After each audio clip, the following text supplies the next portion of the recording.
오늘 우리가 본 본문 말씀에는 두 종류의 추수가 나옵니다. 하나는 먼저 14절부터 16절에는 곡식 추수입니다. 그리고 두 번째는 17절부터 20절에 나오는 포도 추수가 이 두 가지 추수예요. 이것은 먼저 앞서 있는 것은 곡식 추수는 예수 그리스도를 잘 믿는 성도들에 대한 추수를 이야기하고 있는 겁니다. 그다음 두 번째 포도 추수는 세상에 속한 사람들, 자기 멋대로 자기 마음대로 하나님을 대적하고 세상 즐거움을 따라서 쾌락과 방탕에 빠져들어서 화려한 물결에 휩쓸려 살아가는 바로 세상 사람들, 세상에 속한 사람들의 마지막, 즉 이들의 마지막이 어떻게 될 것인가에 대하여 추수라는 이것을 비유로 들어 우리들에게 지금 설명해 주고 있는 겁니다. 바로 예수 그리스도를 잘 믿는 성도들의 마지막은 어떻게 될까? 예수 그리스도를 믿지 않고 하나님을 대적하고 세상 즐거움에 빠져 사는 세상에 속한 사람들의 마지막은 어떻게 될까? 그것을 바로 추수라는 것을 비유로 들어서 우리들에게 설명해 주고 있다라는 이야기입니다. 그런데 오늘 이 추수에 대한 말씀을 더욱더 풍성하게 이해하기 위해서는 우리가 이미 공부한 계시록 11장 말씀으로 돌아갈 필요가 있어요. 그 11장 말씀을 통하여 보면 오늘 우리가 보게 될 이 추수의 말씀이 훨씬 이해함에 풍성함을 주게 될 것입니다. 자, 계시록 11장 15절부터 17절 말씀, 계시록 11장 15절부터 17절 우리 같이 읽습니다. 시작.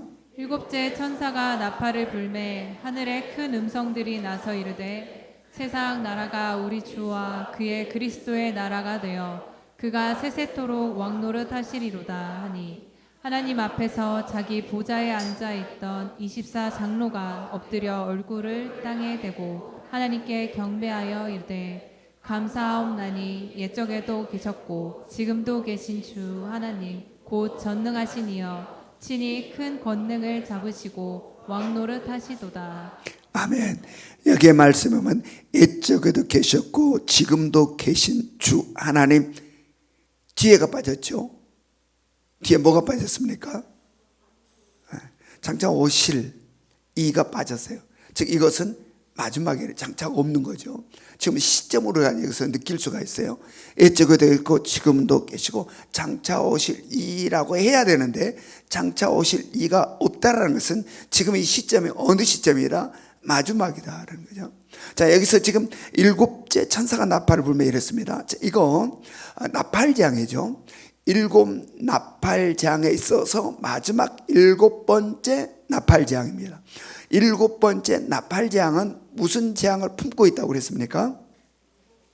일곱 대접 재앙을 품고 있다고 그랬습니다. 즉 일곱 번째 나팔 재앙 속에 일곱 가지 대접 재앙이 들어있다라는 이야기입니다. 바로 이러한데 오늘 지금 일곱 번째 천사가 나팔을 불었습니다. 그러면 이제 일곱 대접 재앙을 품고 있으니 일곱 대접 재앙이 나와야 되는데 일곱 대접 재앙이 나오지 않고 지금 어떤 장면이 지금 등장하고 있습니까? 하늘의 보호자가 등장하고 있습니다. 하늘의 보호자. 하늘의 보호자의 장면이 지금 말씀을 통해서 우리들을 보여주고 있어요. 그리고 하늘에서 무슨 음성이 들리고 있습니까? 음성이 들렸는데 큰 음성이 세상 나라가 우리 주와 그의 그리스도의 나라가 되어 그가 세세토록 왕노릇 하시리로다 라는 말씀이 들려오고 있는 겁니다. 자, 이게 지금 일곱 나팔 속에 들어있는 거예요. 이것은 예수 그리스도께서 재림하심으로 말미암아 펼쳐질 나라에 대한 이야기입니다. 나라. 여기에서 예수 그리스도가 이 땅에 오셔서 어떠한 나라를 펼칠까를 지금 여기에서 세상 나라가 우리 주와 그의 그리스도의 나라가 되어 그가 세세토록 왕노를 하시리로다 라고 지금 표현을 하고 있는 겁니다. 하늘에서 음성이. 이 예수 그리스도의 재림에 대해서는 이미 예수님께서도 이 땅에 계실 때에 복음서를 통하여서 예수 그리스도의 재림에 대하여 여러 번 말씀을 하셨습니다. 그 중에 하나를 봅니다. 마태복음 24장 30절부터 31절. 마태복음 24장 30절부터 31절 같이 읽습니다. 시작. 그때 인자의 징조가 하늘에서 보이겠고 그때 땅의 모든 족속들이 통곡하며 그들이 인자가 구름을 타고 능력과 큰 영광으로 오는 것을 보리라. 그가 큰 나팔 소리와 함께 천사들을 보내리니 그들이 그의 택하신 자들을 하늘 이 끝에서 저 끝까지 사방에서 모으리라. 아멘. 자, 여기에 큰 나팔 소리가 등장하고 있죠. 여기에 등장하는 큰 나팔 소리는 무슨 나팔 소리냐? 바로 7번째 천사가 부른 나팔 소리다라는 이야기입니다. 7번째 천사가 부른 나팔 소리. 바로 이 나팔 소리와 함께 주님께서 천사들을 보냈는데 그 천사들이 뭘 어떻게 했다고 이야기하고 있습니까? 오늘 성경에 그 나팔 소리와 함께 주님께서 천사들을 보냈는데 그 천사들이 뭘 어떻게 했다? 그의 택하신 자들을 하늘 이 끝에서 저 끝까지 사방에서 모으리라. 자, 이것은 추수를 의미하는 거죠. 추수를 의미하는 거예요. 오늘 본문에 나오는 곡식 추수를 지금 여기서는 이렇게 표현해서 설명해 주고 있는 겁니다.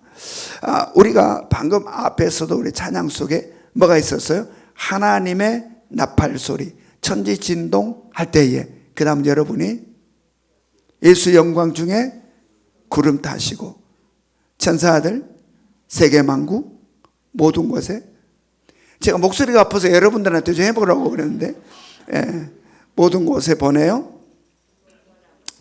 구원받는 성도들을 모으리. 나팔 불 때 나의 이름, 나팔 불 때 나의 이름, 나팔 불 때 나의 이름 부를 때에 잔치 참여하겠네. 여러분, 이게 지금 추수에 대한 이야기예요. 추수. 마지막 추수에 대한 이야기예요. 이 찬양도 추수에 대한. 여러분, 마지막에 추수 때에 우리들의 이름이 불려질 수 있기를 원합니다. 우리 주님께서 천사들을 세계 만국에 보내서 구원받을 성도들을 쫙 불러내는데, 여러분, 내 이름이 없어버리면 어떻게 돼요? 우리 모든 이름이 불려질 수 있기를 주님의 이름으로 축원합니다. 자, 다시 우리가 이제 오늘 본문으로 다시 돌아가 봅니다. 계시록 14장 14절, 계시록 14장 14절 같이 읽습니다. 시작. 또 내가 보니 흰 구름이 있고 구름 위에 인자와 같은 이가 앉으셨는데 그 머리에는 금 면류관이 있고 그 손에는 예리한 낫을 가졌더라. 사도 요한의 환상 가운데에 흰 구름 위에 앉아있는 인자 같은 이를 보았다는 겁니다. 그의 머리에는 뭐가 쓰여 있다? 금 면류관이 쓰여 있다. 손에는 뭐가 들려 있다? 예리한 낫이 들려 있다는 겁니다. 자, 이 구름은 다시 오실 우리 주님과 밀접한 관계를 가지고 있어요. 구름이라는 거. 우리가 사도행전을 보면 예수님께서 승천하시게 됩니다. 하늘로 승천할 때 어떻게 승천해요? 구름에 감싸여 하늘로 승천을 합니다. 하늘로 쭉 승천을 올라갈 때에 제자들이 그 하늘로 올라간 예수님을 거의 사라질 때까지 계속해서 그걸 보고 있었어요. 그때 천사들이 제자를 향해서 뭐라고 이야기합니까? 제자를 향하여 사도행전 1장 11절을 보면 이렇게 이야기합니다. 이르되 갈릴리 사람들아 어찌하여 서서 하늘을 쳐다보느냐? 너희 가운데 하늘로 올려지신 이 예수는 하늘로 가심을 본 그대로 오시리라 하였느니라. 아멘. 바로 그 구름 속에 휩싸여서 쭉 올라가신 주님은 다시 오실 때 바로 그렇게 오실 것이다 라고 지금 이야기하고 있는 겁니다. 따라서 저 흰 구름에 앉아있는 인자 같은 이는 누구라고 할 수 있을까요? 다시 오신 예수 그리스도라고 할 수 있죠. 바로 그 예수 그리스도가 지금 오늘 본문 계시록에서는 흰 구름에 앉아있는 인자 같은 이로 지금 표현되고 있는 겁니다. 자, 그의 머리에 뭐가 쓰였다고요? 금면류관. 면류관이라고 하는 것은 승리를 이야기합니다. 그런데 무슨 면류관이라고 했습니까? 금면류관. 이것은 왕의 면류관입니다. 왕. 즉 통치와 다스림. 따라서 예수님께서는 어떤 분으로 온다? 승리자로. 장차 오실 예수 그리스도는 승리자로서 만왕의 왕으로 이 땅에 오실 것을 지금 오늘 이 모습이 우리들에게 알려주고 있는 것이죠. 그리고 손에는 뭘 들고 있다? 예리한 낫을 들고 있다. 이것은 뭘 지금 예측할 수 있나요? 추수를 예측할 수 있는 겁니다. 뭐하러 낫을 들고 있을까? 추수하려고. 그래서 예리한 낫을 주님께 다시 오실 주님이 들고 있다라는 표현은 바로 추수를 우리들에게 지금 이 상징을 알려주고 있는 거죠. 예리한 낫을 들고 있다는 것은 바로 추수가 신속하게 그리고 엄정하게 이루어질 것을 우리들에게 지금 말씀해 주고 있는 겁니다. 자, 계시록 14장 15절 말씀을 여러 같이 해봅니다. 계시록 14장 15절 같이 읽습니다. 시작. 또 다른 천사가 성전으로부터 나와 구름 위에 앉은 이를 향하여 큰 음성으로 외쳐 이르되 당신의 낫을 휘둘러 거두소서 땅의 곡식이 다 익어 거둘 때가 이르렀음이니이다 하니. 예, 이제 또 다른 천사가 성전으로부터 나왔다는 겁니다. 성전으로부터 나왔다라고 하는 것은 이 천사는 하나님의 명을 받아 그것을 전하기 위해서 나왔다라고 할 수 있습니다. 바로 이 천사가 구름 위에 앉아 있는 다시 오실 예수 그리스도, 바로 그에게 주님 예수님을 향해서 뭐라고 이야기했습니까? 당신의 낫을 휘둘러 거두소서 땅의 곡식이 다 익어 거둘 때가 이르렀음이니이다 라고 이야기를 합니다. 여러분, 우리는 바로 이러한 말씀을 들을 때에 정신이 바짝 나서 우리를 돌아볼 수 있어야 된다. 왜냐하면 거둘 때라는 이 때는 굉장히 중요한 때이거든. 거둘 때는 마지막 주님의 심판을 이야기하는 겁니다. 그 다음에 뭐가 또 있는 게 아니라 여기서 말하는 거둘 때는 마지막이에요. 이 때는 참으로 중요하다는 것을 우리가 너무나 잘 알아요. 그래서 이 거둘 때, 이 때에 대한 이야기가 나온다면 우리는 정신을 차리고 나의 삶을 돌아볼 수 있어야 된다라는 이야기입니다. 여러분, 이 때가 얼마나 중요한지 성경에서 여러 번 이야기하고 있는데 그 대표적인 비유의 말씀이 열처녀 비유입니다. 자, 열처녀가 누구를 기다리죠? 신랑을 기다리잖아요. 신랑이 오면 맞이하려고 열처녀가 신랑 오실 것을 기다리고 있었어요. 그런데 열처녀가 기다렸는데 처녀 몇 명만이 신랑과 함께 잔치자리에 들어갑니까? 5명, 현명한 5처녀만 신랑과 함께 잔치자리에 들어가고 5처녀, 미련한 5처녀는 들어가지 못하고 문 밖에서 슬피 울고 있게 된다라는 이야기. 정작 다 같이 주님을 기다렸어요.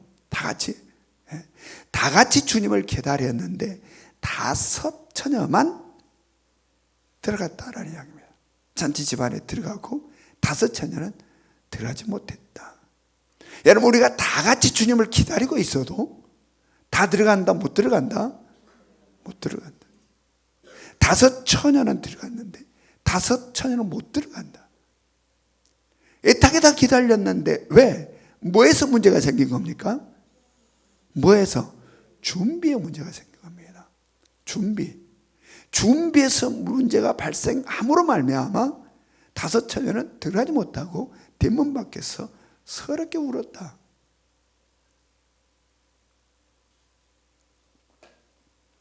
여러분, 우리는 결코 뒷문 밖에서 서럽게 우는 미련한 어리석은 5처녀와 같지 않아야 된다. 아멘. 아멘. 그래서 우리는 이런 말씀이 나올 때마다 늘 정신을 바짝 차리면서 나를 돌아볼 수 있어야 돼요. 늘 나의 신앙은 어떤가? 나의 모습은 어떤가? 여러분, 우리는 때를 정확히 알지 못해요. 주님 언제 오실지 그 때를 알지 못해요. 그래서 우리는 항상 준비하고 있어야 된다. 그래서 성경은 항상 준비하라는 말씀을 참으로 많이 하고 있다. 여러분, 바로 오늘 주님이 오신다 할지라도 주님을 기쁨으로 맞이할 수 있도록 준비될 수 있기를 합니다. 그래서 오늘 우리는 항상 그러한 모습으로 살 수 있어야 된다. 자, 계시록 14장 16절 말씀, 계시록 14장 16절 같이 읽습니다. 시작. 구름 위에 앉으신 이가 낫을 땅에 휘두르매 땅의 곡식이 거두어지니라. 아멘. 자, 하나님의 명을 받은 천사가 예수님 다시 오실 주님을 향하여서 땅의 곡식이 다 익어 거둘 때가 되었으니 낫을 휘둘러 거두라 라는 말씀을 전해 듣고 다시 오실 예수 그리스도의 낫을 휘둘러서 지금 추수를 하는 장면입니다. 낫을 휘둘러 추수를 하는 장면이다. 바로 이 추수 장면 간단히 나왔잖아. 이 추수 장면 이렇게 간단하게 끝날까요? 여러 가지. 그래서 우리는 이미 마태복음 24장에서 그 추수의 장면을 천사들이 만국으로 흩어져서 믿는 자들 부르는 장면으로서 우리가 그 장면을 좀 풍성하게 보았습니다. 바로 그뿐만 아니라 누가복음에도 바로 이러한 추수의 장면들을 우리들에게 알려주고 있습니다. 누가복음 3장 17절을 봅니다. 누가복음 3장 17절 같이 읽습니다. 시작. 손에 키를 들고 자기의 타작 마당을 정하게 하사 알곡은 모아 곳간에 들이고 쭉정이는 꺼지지 않는 불에 태우시리라. 예, 여기서 쭉정이는요, 도정할 때에 쌀과 겨로 나뉘어지는 그 겨를 이야기한 게 아니에요. 여기서 쭉정이라고 도정할 때에 쌀, 겨들이 쭉정. 이게 겨예요, 이거는 쭉정이가 아니에요. 쭉정이는 뭐가 쭉정이냐면, 우리가 논에 보면 이 벼가 알이 탱탱하게 들어있는 이 알들 있죠, 벼. 이것들은 알곡이에요. 이것들은 가을에 이제 추수할 때쯤 가보면 이러한 알곡들은 무거우니까 고개를 아주 겸손하게 숙이고 있어요. 그러나 쭉정이는 속에 알이 없어요. 껍데기만 있는 거예요. 벼 껍데기만 있으니까 고개가 바짝 들고 있어요. 누가 더 키가 더 커요? 쭉정이 키가 훨씬 크죠.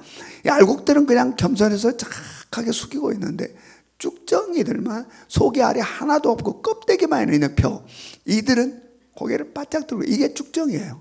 이게 쭉정이. 그런데 추수를 하게 되면 어떻게 한다고 성경이 이야기합니까? 알곡은 모아 어디로 드리고? 곳간에 드리고. 이 쭉정이는 어떻게? 불 속에 던진다. 불 속에 던진다. 여러분, 지금 우리가 살아오는 이 시대는 마지막 추수 때가 다가오는 시대를 우리가 살고 있음을 깨달을 수 있기로 합니다. 그래서 우리 모두는 가을에 있는, 가을 논에 있는 벼와 같아요. 언제 추수가 있을지 몰라요. 여러분, 우리는 알곡인가 아니면 쭉정인가? 우리는 알곡의 모습으로 지금 살아가고 있는가 아니면 쭉정의 모습으로 살아가고 있는가? 우리는 겸손하여서 맡겨주신 사명을 충성스럽게 감당하는, 묵묵히 주님이 우리들에게 주신 사명 감당하는 이 알곡 같은 신앙도로 살아가고 있는가? 아니면 주어진 사명을 내팽개치고 그냥 내 자아에 이끌려 내 생각대로, 내 마음대로 그냥 사람들을 뻣뻣하게 목이 곧아서 사람들을 판단하고 비판하고 정죄하고 이것저것의 원망과 불평이 가득한 삶을 살고 있지는 않은지 돌아볼 수 있기 원합니다. 아멘. 우리는 쭉정이로 살아서는 안 돼요. 쭉정이는 가벼우니까 늘 내려다봐요. 가벼워서 고개를 바짝 들고 있으니까 늘 내려다봐. 늘 내려다보니까 저기는 왜 저러고 저기는 왜 저러고 지적할 게 너무나 많고 이게 평가할 게 너무나 많고 판단할 게 너무나 많고 이것도 저러면 되느냐 안 되느냐 저러면 되느냐 안 되느냐 저러면 되느냐 안 되느냐 모든 것들을 다 내려다보는 이 쭉정이에요. 내가 풍성하게 알이 가득 들어있으면 내가 고개를 숙이니 안 보여요. 여러분, 우리들의 삶에 이런 겸손이 있기를 원합니다. 쭉정이와 같은 삶이 알곡 같은 삶을. 여러분, 우리는 어떻게 알곡 같은 삶을 살아갈 수 있을까요?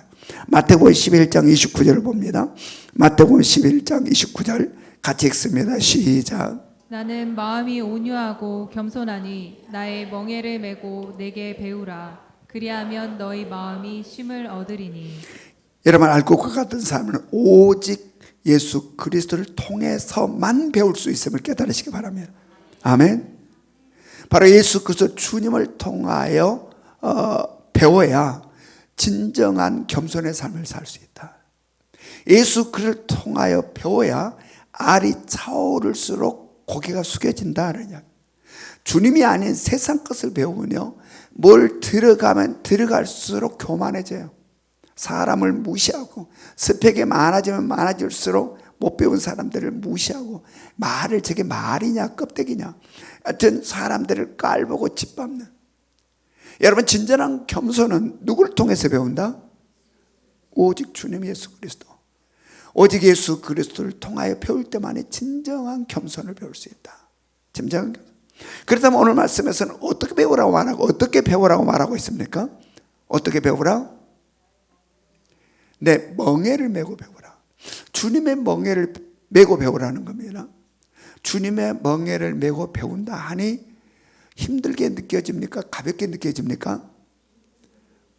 내 것도 너무 무거운데 주님의 멍에를 메라. 엄청 힘들고 어렵게 느껴지나 그렇지 않음을 깨달을 수 있기로 합니다. 여러분, 우리나라의 소는 소 한 마리가 멍에 하나를 메요. 하나를 메고 일을 해요. 그런데 팔레스타인 지방의 소는 소 두 마리가 멍에 하나를 함께 메요. 그래서 주님께서 내 멍에를 메고 내게 배우라 라고 한 것은 뭘 뜻하냐면 나와 함께 멍에를 메자라는 이야기예요. 나와 함께 멍에를 메자. 네 혼자 가지 말고 나와 함께 가자라는 이야기예요. 너 혼자 생각하지 말고 나와 함께 생각하자. 너 혼자 결정하지 말고 나와 함께 결정하자라는 이야기예요. 이것은 무슨 삶을 이야기할까요? 주님의 주인 되심의 삶을 이야기하고 있는 거죠. 바로 포도나무인 이 주님께 잘 붙어있는 가지로서의 삶을 이야기하는 겁니다. 여러분, 우리가 이러한 삶을 살아 알곡된 삶을 살아갈 수 있기를 합니다. 지금은 성경에서 말하는 이 추수 때는 지금 우리 이 시점에서는 바로 코앞에 와 있다고 할 수 있어요. 지금 오늘 주님이 다시 와도 이상할 것이 하나도 없는 그러한 시대를 우리가 지금 살고 있다. 그러므로 우리는 정말 추수를 기다리는 알곡으로 살고 있는지 아니면 죽종이로 살고 있는지 오늘 하나님께서 우리에게 주신 말씀을 통해서 다시 한번 세밀하게 우리를 점검해 볼 수 있어야 된다. 그래서 오늘 본문에서 당신의 낫을 휘둘러 거두소서 땅의 곡식이 다 익어 거둘 때가 이르렀습니다 하는 말씀이 두려움이 아니고 근심 걱정이 아니고 아니요 지금 오면 안 돼요, 지금 추수하면 안 돼요 라는 마음이 아니라 지금 추수를 기다리고 있는 알곡처럼 그날을 맞이할 수 있어야 된다. 아멘. 여러분, 오늘 밤 주님이 오신다 하면 어떨 것 같습니까? 오늘은 너무 빠른 것 같습니까? 좀 한 달 뒤쯤 미뤘으면 좋겠습니까? 여러분, 오늘 밤 주님이 오실 때에도 우리는 마라나타 주 예수여 오시옵소서라는 고백을 할 수 있어야 된다. 아멘. 여러분, 내일이 아니라 바로 오늘을 우리는 성실하고 충실하게 알곡된 자로 살 수 있어야 된다. 오늘 주시는 말씀을 안일함으로 받아들이지 말고 정말 나의 모습은 지금 어떤 모습으로 신앙생활하고 있는지, 성전만 왔다 갔다 하고 있는 껍데기 크리스찬인지, 그냥 보기에는 크리스찬이라고 하는데 속에 하나도 들어있는 이 쭉정이와 같은 크리스찬인지 우리는 우리 스스로를 돌아볼 수 있기를 원합니다. 그래서 주님 다시 오시는 그날에 기쁨으로 주님을 맞이할 수 있는 우리 모두가 될 수 있기를 원합니다. 계시록 14장 17절부터 18절 같이 읽습니다. 계시록 14장 17절부터 18절 같이 읽습니다. 시작. 또 다른 천사가 하늘에 있는 성전에서 나오는데 역시 예리한 낫을 가졌더라. 또 불을 다스리는 다른 천사가 제단으로부터 나와 예리한 낫 가진 자를 향하여 큰 음성으로 불러 이르되 내 예리한 낫을 휘둘러 땅에 포도송이를 거두라. 그 포도가 익었느니라 하더라. 예, 이것은 포도 추수에 대한 이야기입니다. 자, 이것은 어떤 사람들에 대하여서 지금 이 포도 추수로 지금 설명하고 있다고 그랬습니까? 세상에 속한 사람들, 세상에 속한 사람, 세상 즐거움과 세상 화려함에 휩쓸려서 쾌락과 방탕과 자기 생각대로 살아가는, 하나님을 대적하고 예수 믿는 사람들을 비난하고 조롱하는 삶을 살아가는 바로 세상에 속한 사람들의 마지막을 포도의 추수, 포도 추수의 비유로서 지금 설명해 주고 있어요. 자, 여기서 보면 또 다른 천사가 성전에서 나왔다고 그랬습니다. 근데 그 손에는 뭐가 들렸다? 예리한 낫이 들렸다. 지금 하나님의 명을 받은 천사가 성전으로부터 나왔습니다. 근데 손에는 예리한 낫이 들렸다는 이야기입니다. 그리고 보니 또 다른 천사가 나옵니다. 불을 다스리는 천사. 어디로부터 나오고 있습니까? 제단으로부터 나오고 있어요. 불을 다스리는 천사가 제단으로부터 나와서 바로 성전으로부터 나와 예리한 낫을 들고 있는 그 천사를 향해서 뭐라고 이야기했습니까? 너의 예리한 낫을 휘둘러 땅에 포도송이를 거두라. 그 포도가 익었느니라.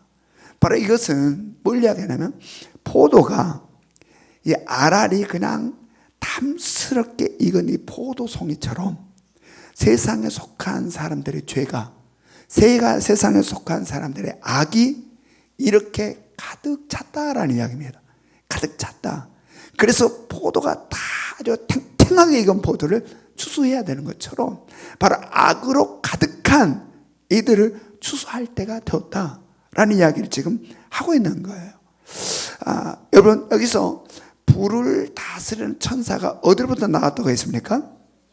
제단으로부터 나왔다고 했습니다. 그런데 이 제단은 무엇과 밀접한 관계가 있습니까? 무엇과 밀접한 관계가 있죠? 성도들의 기도와 밀접한 관계가 있다고 그랬죠. 성도들의 기도. 이것은 우리가 계시록 말씀을 쭉 공부해 오면서 일부에서는 이 제단은 무엇과 깊은 관계가 있습니까? 물었더니 일부에 있는 성도인들은 구약의 제사와 깊은 관계가 있어요. 이거는 일반적인 거죠. 일반적. 요한계시록 공부한 사람은 제단이 무엇과 관계가 있습니까? 물으면 무엇과 관계 있다? 성도의 기도와 관계 있다. 이렇게 이야기가 돼야 돼요. 자, 계시록 8장 3절 4절 한번 봅니다. 계시록 8장 3절 4절. 3절 4절 같이 읽습니다. 시작. 또 다른 천사가 와서 제단 앞에 서서 금 향로를 가지고 많은 향을 받았으니 이는 모든 성도의 기도와 합하여 보좌 금 제단에 드리고자 함이라. 향연이 성도의 기도와 함께 천사의 손으로부터 하나님 앞으로 올라가는지라. 성도의 기도와 함께 제단에서 향이 어디를 향하여? 하나님을 향하여 올라간다는 이야기입니다. 그런데 우리는 앞서서 이 부분에 대해 공부를 하면서 어떠한 공부를 했었습니까? 계시록 6장에서 5번째 인이 떼어질 때에 이 제단 아래서 울부짖어 하나님께 부르짖어 기도한 사람도 있었죠. 누굽니까? 순교자들이라고 그랬습니다. 바로 계시록 6장에서 5번째 인이 떼어질 때에 이 제단 아래서 순교를 당한 성도들이 하나님을 향하여서 부르짖어 기도하는 장면이 나옵니다. 그때에 뭐라고 부르짖었습니까? 하나님께 순교당한 성도들이 언제까지 우리의 피 흘림을 방치하시겠습니까? 언제까지 이렇게 계속 순교자들이 나와야 되겠습니까? 언제까지 이 피 흘림을 그대로 방관하시겠습니까? 라고 성도들이 하나님을 향하여서 부르짖어 외치죠. 이때에 하나님께서 뭐라고 그랬습니까? 이때 하나님이 그 부르짖으면 뭐라고 그랬죠? 순교자들의 수가 차기까지 기다리라. 아직 순교자들의 수가 안 찼다. 순교자들의 수가 찰 때까지 기다리라 라고 이야기합니다. 자, 이것은 무슨 이야기예요? 아직 때가 되지 않았다는 이야기입니다. 아직 때가 되지 않았다. 근데 오늘 말씀에 보면 포도를 추수하라라고 이야기합니다. 이거 뭘 이야기하는 겁니까? 때가 되었다라는 이야기입니다. 그러므로 추수를 하라라고 이야기한 거죠. 그러므로 말미암아 예리한 낫을 가진 천사가 추수를 하게 됩니다. 계시록 14장 19절로 20절 같이 읽습니다. 시작. 천사가 낫을 땅에 휘둘러 땅에 포도를 거두어 하나님의 진노의 큰 포도주 틀에 던짐에 성 밖에서 그 틀이 밟히니 틀에서 피가 나서 마을 굴레까지 닿았고 1600 스타디온에 퍼졌더라. 이것은 세상에 속한 자들에 대한 마지막이 어떻게 될 것인가를 지금 포도 추수를 비유를 통해 이야기하고 있어요. 자, 포도를 추수하면 어떻게? 포도송이를 따서 어디에다 던진다? 포도주 틀에다가 던진다라는 포도송이들을 추수해서 이 포도 틀에다가 던진다. 그리고 그 틀 속에 들어가 있는 포도를 어떻게 한다? 포도 틀에 짓밟아서 깨어서 포도를 뽑아낸다는 포도주를. 이게 포도 추수의 모습이에요. 바로 이 모습을 지금 이야기하고 있는 겁니다. 마지막에 세상에 속한 자들을 던져 으깨어 그들로부터 흐르는 피가 어느 정도라고 지금 이야기하고 있습니까? 자, 높이가 말굴레는 어디를 이야기하죠? 말 입에 있는 굴레를 이야기해요. 즉 땅에서부터 말 입에 있는 곳까지 약 1.5m. 그 피가 쏟아 흘러나오는데 높이가 1.5m. 그 다음에 얼마까지 퍼진다고 이야기하고 있습니까? 1600 스타디온. 1600 스타디온은 300km를 이야기합니다. 즉 말해서 이렇게 깨어져서 흘러나온 피가 높이가 1.5m의 높이에 300km를 흘러넘친다. 피가 강처럼 흐름을 이야기하고 있습니다. 강처럼. 여러분, 이것은 상징입니다. 이렇게 하나님이 세상에 속한 사람들을 갖다가 거기다가 넣어갖고 짓밟아갖고 막 피를 막 그냥 은깨어서 흘리게 한다는 게 아니라 이게 상징이에요. 이만큼 처절함을 지금 이야기하고 있습니다. 마지막 하나님의 진노로 인한 심판 속에서 세상에 속한 하나님을 대적하고 세상의 쾌락과 세상의 즐거움에 빠져 살아가는 바로 그들의 종말이 마지막이 이토록 처절할 것이다 라는 이야기를 지금 우리들에게 들려주고 있는 겁니다. 여러분, 오늘 우리는 마지막 있을 두 추수의 종류를 우리가 목도했습니다. 어떤 추수가 있을 것을 우리가 목도했어요. 여러분, 이 말씀을 들을 때 우리는 아무 느낌 없이 무슨 나와 상관없이 무슨 소설을 읽는 것처럼 이 말씀을 대면하지 않기를 원합니다. 왜냐하면 바로 이것은 하나님의 구원의 역사에 있어서 반드시 있게 될 일, 반드시 실제적 사건으로 있게 될 일을 하나님께서는 우리들에게 바로 오늘 본문 말씀을 통하여서 추수의 비유를 들어서 마지막이 어떻게 될 것인가를 우리들에게 알려주고 있다는 이야기입니다. 그러면 우리는 오늘 이 시간 하나님께서 마지막 시대를 살아가고 있는 우리들에게 이 두 종류의 추수의 이야기를 우리들에게 들려주신 하나님 마음의 의도를 헤아려 볼 수 있었으면 좋겠다. 하나님께서 왜 이 말을 우리들에게 들려주고 계실까? 여러분, 하나님, 우리의 본질의 아버지는 세상 누구보다 우리를 가장 사랑하시는 분이에요. 여러분이 여러분의 자식을 사랑한 것과는 비교할 수 없을 정도로 하나님은 우리를 사랑하신다. 바로 그렇게 사랑하신 하나님이 우리들에게 이 두 추수를 우리들에게 보여주신 의도를 우리 생각이 아니라 우리 안에 계신 성령을 통하여서 하나님의 마음, 본질의 아버지의 마음을 헤아릴 수 있기를 원합니다.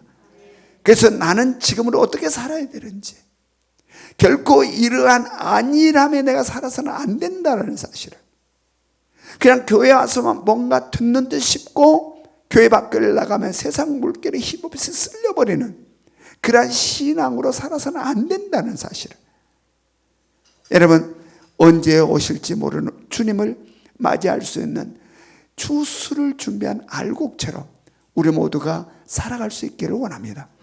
그래서 마지막 주님이 오시는 그날에 천군 천사들이 세계 각국으로 터져서 구원받는 성도들을 부르는 그 시간에 우리들의 이름이 아름답게 불려지는 은혜가 있기를 주님의 이름으로 축원합니다. 우리 적용 질문 같이 읽습니다. 적용 질문 1번 시작. 123 운동 어떻게 하고 있습니까? 2번 시작. 나는 알곡인 것 같습니까? 쭉정인 것 같습니까? 왜 그렇게 생각하십니까? 3번 시작. 하나님의 사랑과 진노에 대해서 이야기해 봅시다. 지금 우리 주 예수 그리스도의 은혜와 하나님 아버지 끝없는 사랑하심과 성령님의 감화감동 역사하심이 마지막 주님을 만나는 모습이 알곡으로 주님을 만나기를 소망하는 이 자리에 모인 우리 모든 예명의 식구들 머리 위에 지금으로부터 영원토록 함께 하시기를 간절히 축원하옵나이다. 아멘.